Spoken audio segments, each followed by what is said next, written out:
La maison, historiquement, était une épicerie dans les années 40 jusqu'aux années 70. Ce qui nous a vraiment plu dans cette maison quand on l'a visitée, c'était vraiment toute la grande devanture, ainsi que toutes les petites briques qui recouvrent toutes les ouvertures, ainsi que la pierre de moellon qui constitue la plupart des maisons en Bretagne. Et ça a été vraiment notre coup de cœur, l'aspect général de la maison. On partait vraiment de très très loin avec cette maison qui n'avait pas un seul robinet d'eau, n'était pas reliée aux eaux usées ni aux eaux pluviales. Les toilettes étaient au fond du jardin et il n'y avait pas de salle de bain dans la maison.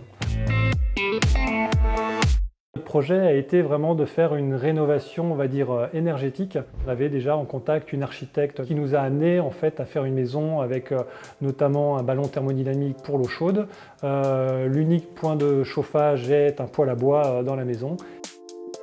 La plus grande contrainte a été le fait qu'on soit en zone inondable, ce qui nous a obligés à faire notre extension bois sur pilotis à 1,35 m au-dessus du niveau du canal, vu qu'on est juste à côté du canal et de l'écluse Saint-Martin. Il a fallu déposer la moitié d'un mur porteur sur toute sa hauteur de 2 étages.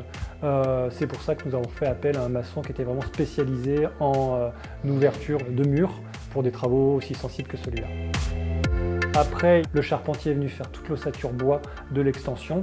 Et après, tout s'est enchaîné avec le plaquiste et l'électricien. Peindre l'intérieur de la maison, poser la cuisine, poser les salles de bain, les parquets, les sols, le carrelage et l'aménagement de la maison.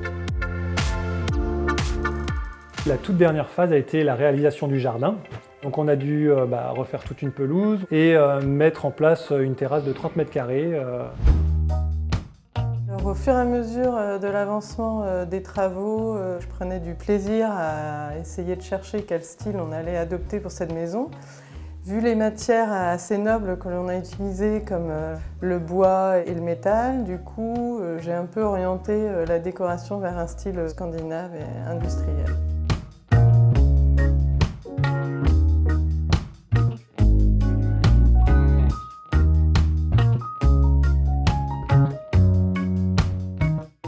Notre projet jusqu'au bout.